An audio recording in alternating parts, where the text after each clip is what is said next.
Glória a Deus. Que a paz do Senhor seja com todos, amém?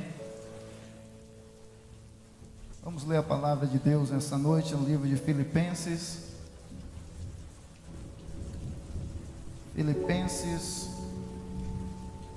capítulo de número 2, versículo de número 5.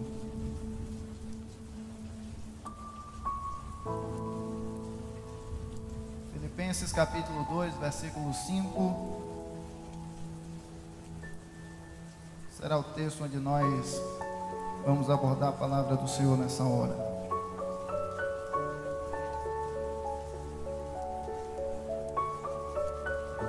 Para quem não trouxe Bíblia, tem no telão também, para nós estarmos acompanhando. Diz assim a poderosa palavra do Senhor: de sorte que haja em vós o mesmo sentimento que houve também em Cristo Jesus, que sendo em forma de Deus, não teve por usurpação ser igual a Deus, mas aniquilou-se a si mesmo, tomando a forma de servo, fazendo-se semelhante aos homens, e achado na forma de homem, humilhou-se a si mesmo, sendo obediente até a morte e morte de cruz. Pelo que também Deus o exaltou soberanamente e lhe deu um nome que é sobre todo nome, para que ao nome de Jesus se dobre todo o joelho, dos que estão nos céus, dos que estão na terra e dos que estão debaixo da terra, e toda língua confesse que Jesus Cristo é o Senhor, para a glória de Deus. Amém? Amém? Quantos podem dizer assim: Jesus Cristo é o Senhor, para a glória de Deus? Esse é o texto que será para a nossa abordagem nessa noite. Eu queria que você segurasse na mão do seu irmão, por favor. Nós vamos falar com ele, com Deus Todo-Poderoso. Eu sei que Deus, Ele está presente neste lugar, e eu sei que Deus, Ele tem uma mensagem para o seu coração nessa noite, tá bom? Fecha teu olho nessa hora, vamos orar, vamos falar com Deus. Pai eterno, soberano, Criador dos céus e da terra, nessa hora nós queremos, ó Deus, pedir ao Senhor que o Senhor possa derramar muita graça aqui nessa hora, ó Deus, enquanto nós ministramos a Tua palavra, que o Teu Espírito possa ter liberdade, ó Deus, neste lugar para curar, para salvar, meu Deus, para encher, ó Deus, com a presença do Senhor, pessoas aqui neste lugar. Enquanto ministramos a Tua palavra, Senhor, meu Deus, que corações sejam avivados e reavivados nessa noite.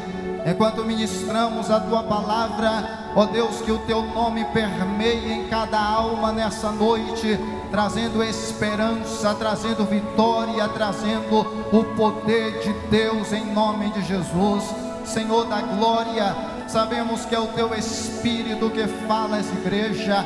Nas cartas do Apocalipse, nas cartas igrejas mencionadas no Apocalipse, João ele escrevia dizendo: quem tem ouvidos para ouvir, ouça o que o Espírito diz às igrejas. Eu acredito que é o Teu Espírito quem fala, é Ele quem ministra a nossa alma, ó Deus, é Ele que transforma, ó Deus, a dor do coração ferido. Por isso fala conosco em nome de Jesus, e que o Teu nome seja glorificado. Quantos podem dar glória a Deus e sentar exaltando a Ele nessa noite? Sente-se, por favor. Glória a Deus. Eu queria que você me emprestasse um pouco do seu tempo para nós estarmos meditando nesta palavra que é gloriosa nessa hora. O apóstolo Paulo, escrevendo sua carta à igreja de Filipenses, ele vai trazer a representação do Cristo que nós precisamos conhecer, precisamos ter intimidade, precisamos ter relacionamento, precisamos entender qual foi os passos de Jesus aqui na terra enquanto homem, enquanto ser humano, enquanto pessoa vulnerável como qualquer um de nós que está aqui nessa noite. Eu sei que quando falamos de Cristo, quando falamos de Jesus, a ideia que remonta na nossa alma, a ideia que permeia o nosso coração sempre é do Jesus divino, do Deus glorioso. Quando nós falamos daquele que andou por sobre as águas, vem no nosso coração a imagem do Deus que verdadeiramente andou por sobre as águas. Quando nós falamos daquele que multiplicou os pães para 5.000 pessoas e alimentou tão grande multidão, vem a nossa imagem, permeia no nosso coração a imagem do Deus, a imagem da divindade, a imagem do Cristo Deus. Mas nessa noite eu queria abordar com os irmãos uma imagem do Cristo que foi homem enquanto estava aqui na terra, do Cristo que deixou um pouquinho, esvaziou. É o texto que Paulo usa, é a palavra que Paulo usa para tratar do Jesus humano. E Paulo diz assim: ele esvaziou-se de si mesmo, sendo Deus, não teve por usurpação ser igual a Deus, mas esvaziou-se e assumiu a forma de servo, e foi obediente até a morte, e morte de cruz. Querido, esse texto é glorioso, maravilhoso ao nosso coração, porque o apóstolo Paulo está falando de um Cristo que muitas das vezes nós não estamos familiarizados com ele. Está falando de um Jesus que viveu aqui na terra e que foi verdadeiramente homem, quando também era verdadeiramente Deus. Eu sei que é uma das ideias dentro da Bíblia Sagrada que é quase impossível da gente entender, é muito complicado da gente assimilar na alma. Como é que alguém pode ser uma pessoa e outra pessoa ao mesmo tempo? Mas nós precisamos entender que ele era Deus e ele era homem. Ele venceu toda a provação humana, ele venceu todos os desafios humanos, ele passou por todos os estágios da vida humana, ele superou toda tentação, todo pecado humano, e ele glorificou o nome daquele que é Senhor para todos sempre, o Deus Todo-Poderoso. Cristo venceu. Lá em João capítulo 16, versículo de número 33, o texto sagrado diz assim: no mundo tereis aflições, mas tende bom ânimo, porque eu venci o mundo. Quem estava falando ali naquele momento era Jesus. Quem estava falando ali naquele momento era um homem que era de carne, era um homem que havia passado muitas provas, muitas lutas, muitas dificuldades, mas ali naquele momento ele está chamando todos os seus discípulos e todos aqueles que estavam ouvindo, e ele estava dizendo: olha, o mundo pode ser ferrenho, o mundo pode ser um lugar atroz, o mundo pode ser um lugar de grandes desafios, o mundo pode ser um lugar onde a gente todos os dias vai ser exposto ao pecado, todos os dias vamos ser expostos à tentação, onde todos os dias seremos tentados, provados, testados. Mas eu quero dizer para vocês: tenham bom ânimo, porque eu venci o mundo. Aleluia. Jesus, tudo que ele fez, tudo que ele foi, ele mostrou o exemplo para a igreja dele seguir aqui na terra. Nós temos um modelo, e esse modelo, se ele fosse divino somente, estaria muito distante de nós.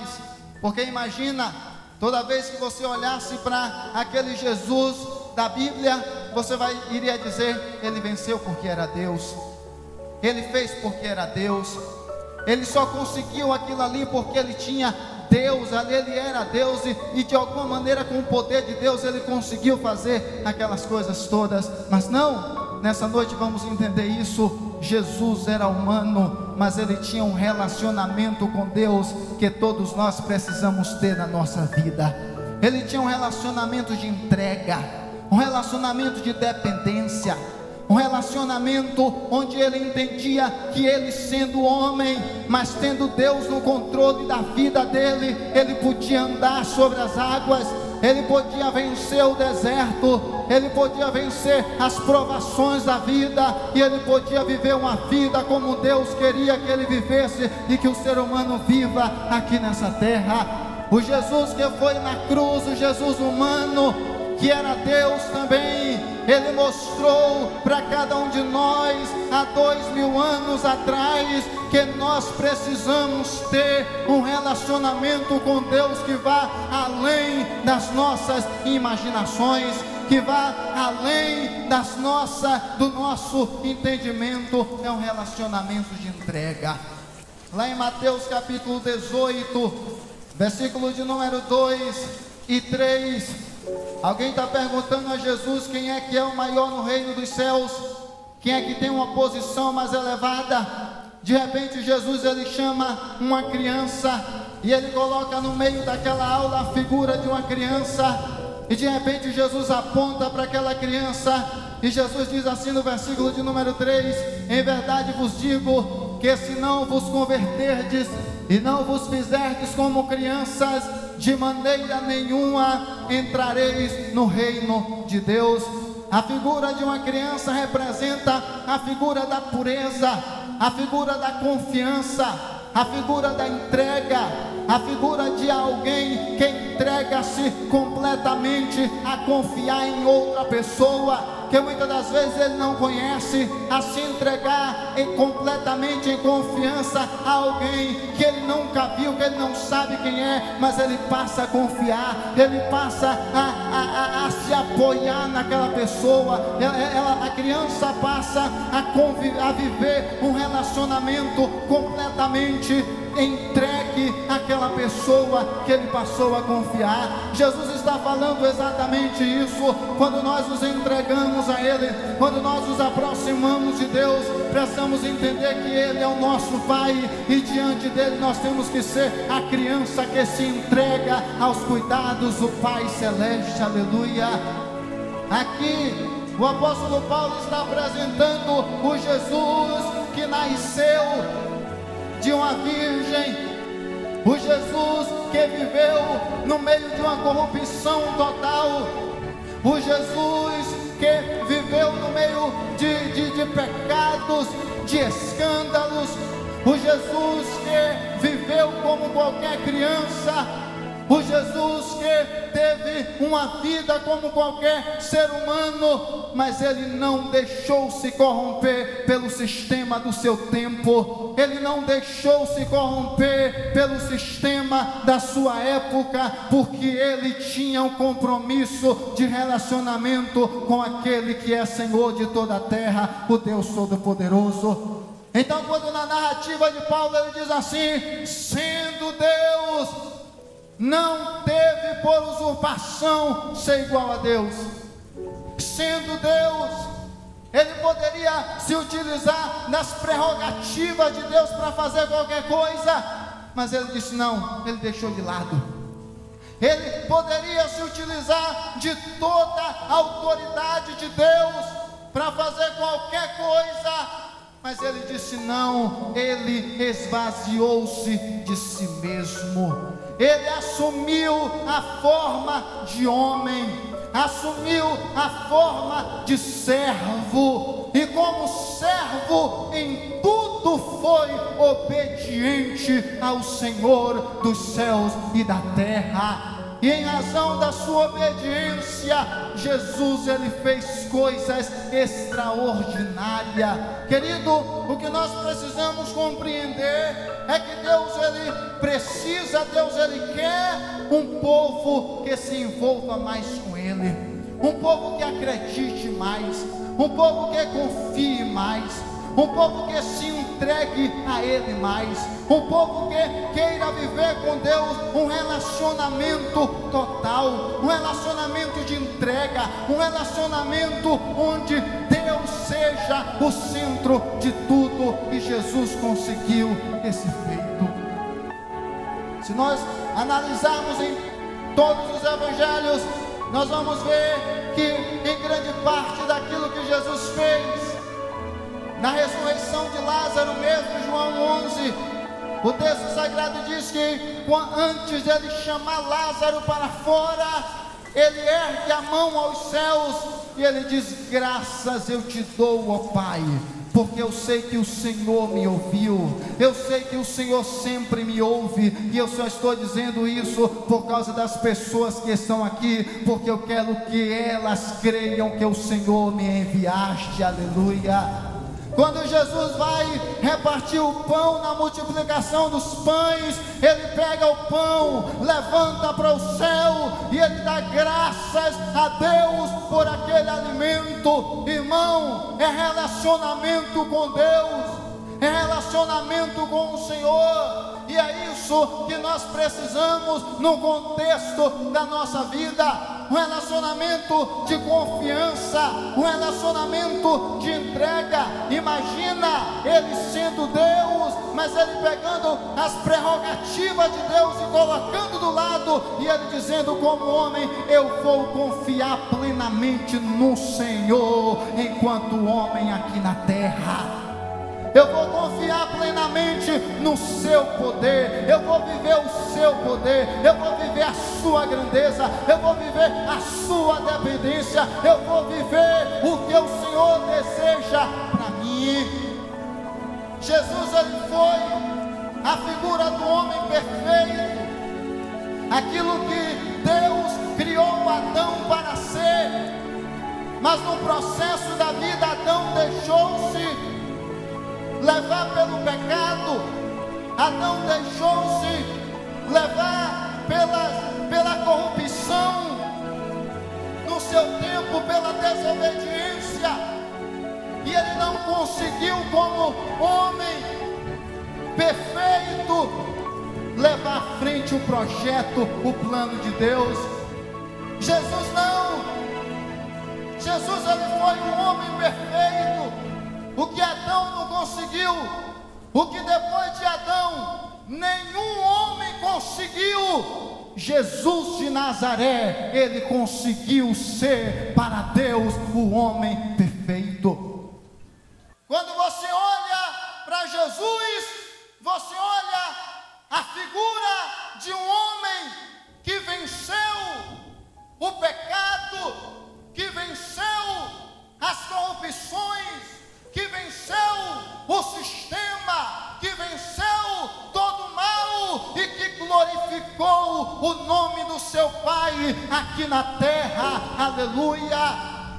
E é por isso que o apóstolo Paulo vai dizer: sede meus imitadores, como também eu sou de Cristo Jesus.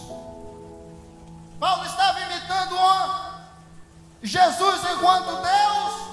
Não, porque Paulo não conhecia todas as prerrogativas do Deus que é imutável, do Deus que é transcendente, do Deus que está lá na glória. Não, Paulo está imitando as figuras daquele homem que andou aqui, daquele Jesus que andou aqui, daquele Jesus que se importou com os fracos, daquele Jesus que visitou os pobres nas aflições, daquele Jesus que visitou os presos, daquele Jesus que viveu Deus, daquele Jesus que respirou Deus, daquele Jesus que testemunhou de Deus, daquele Jesus que apontou para Deus, daquele Jesus que tudo que ele fazia apontava para o Deus Criador dos céus e da terra.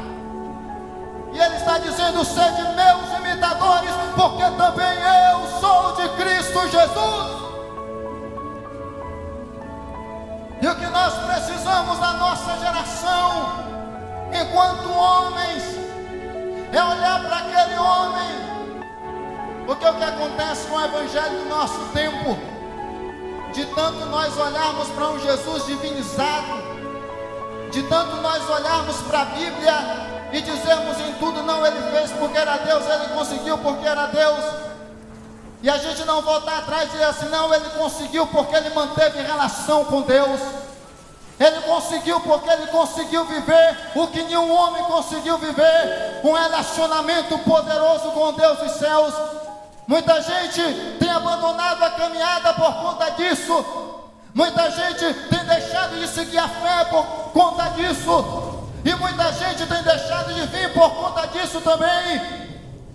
Mas eu quero te dizer nessa noite que aquele Jesus que estava lá, aquele Jesus que operou, aquele Jesus que fez milagres, aquele Jesus que manifestou a glória de Deus nessa terra, aquele Jesus que fez tanta coisa aqui neste mundo, ele era homem 100%, sendo Deus, não teve por usurpação ser igual a Deus. E Paulo está dizendo: de maneira que haja em mim, de maneira que haja em você, de maneira que exista em nós o mesmo sentimento que também houve em Cristo Jesus. Querido, o sentimento de viver um relacionamento com Deus, o sentimento de viver acima de todos os limites da nossa mente, o sentimento de se entregar completamente a Ele, e de viver para Ele, e de ser para Ele, e de buscar a cada dia mais motivos para agradá-lo, para glorificá-lo, para exaltá-lo. Eu me lembro de um missionário, David Livingstone. David é um dos pais das missões, e um dia a missão inglesa enviou David para os cantos mais remotos da África do seu tempo, e a história diz que David foi, e ele foi fazer missão em uma tribo desconhecida, e quando ele chegou dentro dessa tribo, ninguém conseguia captar o que ele falava, porque não conhecia a linguagem dele, o idioma, e David não conhecia o dialeto do povo também. E David propôs no seu coração que ele iria viver Cristo durante todo o tempo que ele passasse ali naquela tribo. E ele viveu durante 2 anos. David passou ali naquela tribo, e ele viveu Cristo nos mínimos detalhes. Ali não falou uma palavra, mas ele viveu. 2 anos depois, a missão inglesa tirou David de lá e enviou para outro campo. Depois de um bom tempo, outra missão foi à África, outra missão foi ao mesmo lugar onde David passou 2 anos. E quando a missão chegou lá, a missão já estava inteirada, já sabia o dialeto do povo. E quando chegou naquela tribo, começou a evangelizar aquele povo pelas palavras. E de repente, quando a missão começou a falar de Jesus, de tudo que Jesus fez, da vida de Jesus, de como era Jesus, do comportamento de Jesus enquanto homem, enquanto servo aqui na terra, todo o povo parou, ficou escutando. E de repente a missão disse assim: vocês conhecem Jesus? E todo o povo parou e disse: olha, nós conhecemos esse homem.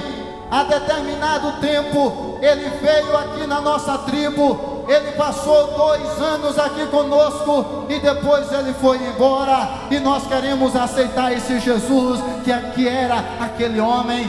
David não foi lá com palavras, não. Ele foi lá com um evangelho prático, ele foi lá com um evangelho integral, ele foi lá com um evangelho que não se mostra com palavra, mas com um evangelho que se vive com atitude e com a personalidade daquele que vive um relacionamento com Deus.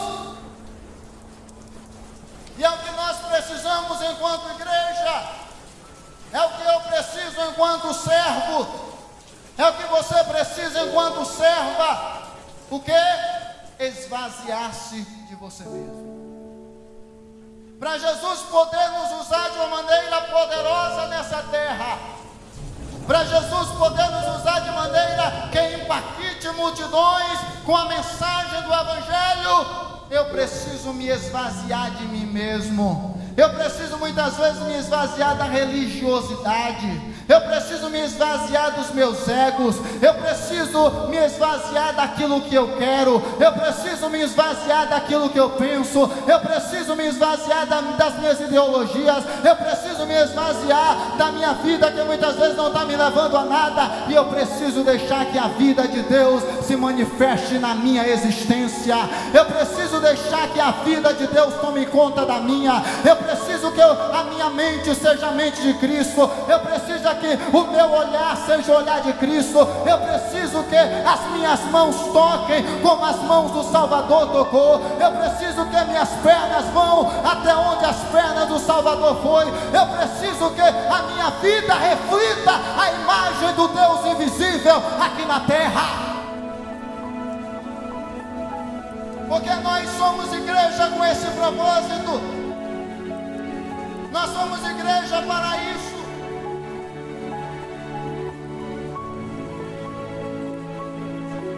Alguém me disse uma vez que eu era bem novinho. Eu sou jovem ainda, mas era um pouco mais novo. Não olha para mim não. Não olhe para mim não. Eu não tenho nada de bom para te mostrar. Não sei o que responder naquela época, mas hoje eu tenho que responder. Eu diria, você tem que ser a imagem do Deus invisível aqui na terra. Esse negócio de crente dizer assim, não olha para mim não, olhe para Jesus. Irmão, a pessoa vai ver Jesus é na sua vida, é na sua atitude, é na minha vida. Então no mínimo eu tenho que dizer, olha para mim, que eu te aponto o Salvador, que pode transformar a tua vida.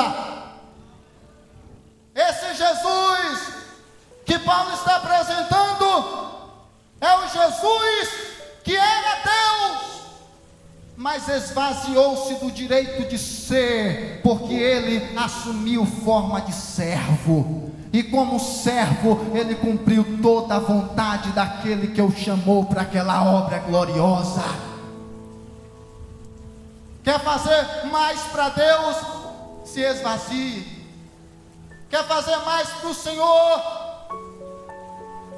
Deixe os seus anseios de lado e viva por aquilo que Deus tem para você.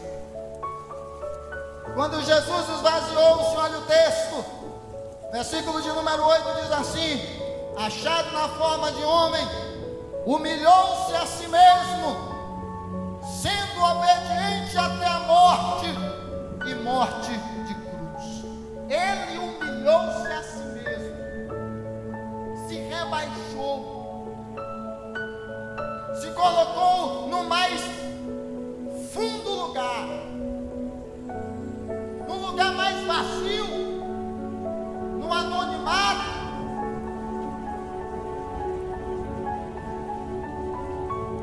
Tudo aquilo que o impedia de viver um relacionamento com Deus foi jogado por terra, e ele se entregou ao Senhor. O texto do verso 9 diz assim: pelo que também Deus o exaltou soberanamente, ele deu um nome que é sobre todo nome, para que no nome de Jesus se dobre todo o joelho dos que estão no céu, na terra e debaixo da terra, e toda língua confesse que Jesus Cristo é o Senhor, para a glória de Deus. Eu quero pontuar isso aqui, porque quando Jesus ele decidiu viver a vida de Deus, quando Jesus decidiu ser servo, ele decidiu pelo relacionamento que ele teve a Deus. Lá em João capítulo 12, versículo de número 26, o texto sagrado diz assim, se tiver no telão para a gente, o texto diz assim: se alguém me quiser servir, siga-me, e onde eu estiver, ali estará também o meu servo. Se alguém me servir, o Pai o honrará. Aleluia. Esse texto é glorioso para a nossa vida. Precisamos entender que se eu me coloco na posição de servo, E se eu estou seguindo ao Senhor que transformou a minha vida, e que se eu estou deixando Ele ser Senhor da minha história e Rei da minha existência, vai chegar um dia, vai chegar um tempo que esse Deus de glória vai honrar a posição que você tomou em servir a Ele de coração. O dia da honraria, esse dia chegou para Jesus de Nazaré, porque Jesus, enquanto homem, viveu, enquanto homem foi servo, enquanto homem obedeceu, enquanto homem padeceu, enquanto homem sofreu, enquanto homem foi crucificado, enquanto homem morreu, mas ressuscitou. E onde é que está Jesus hoje, igreja? À direita do Deus Todo-Poderoso, assentado em um céu de glória. E Ele disse que daqui a um pouquinho de tempo Ele vai voltar para buscar aqueles que são servos fiéis. Eu acho linda aquela passagem quando Jesus está sendo assunto aos céus lá em Atos 1, acho que Atos 12, e os discípulos começam a olhar para cima e Jesus está subindo, sendo oculto pelas nuvens. E parece que os discípulos ali querem mais ou menos começar a chorar, porque Jesus está indo embora. E de repente aparece um anjo lá em cima e diz assim: varões galileus, por que vocês estão tristes? Por que vocês estão olhando para cima? Está vendo esse Jesus aqui que você viu subir? Ele vai voltar para buscar vocês, aleluia. Ele voltará para buscar a igreja fiel. Mas eu tenho que entender que eu sou certo. Eu tenho que entender que eu preciso estar debaixo da poderosa mão de Deus. Eu preciso entender que para eu ser honrado um dia, eu preciso viver esse relacionamento maravilhoso com Ele. Eu preciso deixar Ele dominar a minha vida. Não, irmão, não deixa a sua natureza te dominar, não. Não, meu querido, não deixa a tua natureza dizer a você que hoje não é o dia de você aceitar Jesus, não. A sua natureza tem que estar debaixo da cruz. A sua natureza tem que ser servo do Deus Criador dos céus e da terra. Jesus foi e Ele é exemplo para nós aqui nessa noite. E deixa eu dizer uma coisa a todos que estão aqui em alto bom som. Quantos estão prostrados diante de Jesus aqui? Levanta a mão. Eu estou prostrado, estou aos pés da cruz, eu estou ajoelhado. Estou ajoelhado aos pés da cruz. Você também está todo mundo. Não pode dar glória a Deus, não, porque é o melhor lugar onde você pode estar agora. Porque deixa eu dizer uma coisa a você. Vai chegar onde todo joelho vai se dobrar, onde toda língua vai confessar. Os que estão nos céus, os que estão na terra, os que estão debaixo da terra, todo joelho vai ter que se dobrar. Toda língua vai ter que dizer: Jesus é o Senhor, para a glória de Deus. Aleluia, aleluia. Ele é o Senhor da vida. Glória a Deus. Aleluia! E aí vai ser bom para aqueles que já estão prostrados. E eu já estou, e você já está, e a igreja já está. Porque nós não vamos ter que nos prostrar mais, já vamos estar prostrados diante dele. E vai ser um momento de tanta alegria, um momento de tanta glória, quando Jesus olhar para você e dizer: vinde, de meu Pai, e possui o reino que já está preparado desde a fundação do mundo, porque eu estive com fome, me deram de comer, estive com sede, me deram de beber, estive nu e me vestiste, estive preso e foste me ver. Possui a herança do seu Pai. Aleluia. Aquele que me servir, João 12:26, meu Pai o honrará. sorte que haja em vós o mesmo sentimento que houve. Amém? Você pode ficar de pé. Diz que é Hebreus 4:12, 4:18. Você pode colocar Hebreus 4:18.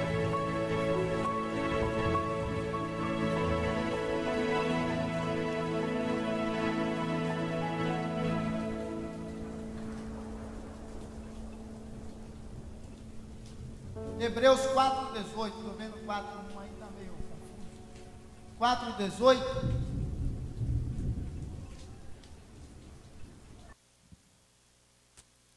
Hebreus capítulo 4, versículo 18, versículo 15 diz assim, capítulo 4, verso 15: porque não temos um sumo sacerdote que não possa compadecer-se das nossas fraquezas, mas um que, como nós, em tudo foi tentado, mas não houve pecado. Não temos um sumo sacerdote que não possa se compadecer das nossas fraquezas, não. Ele pode se compadecer porque ele conhece tua dor.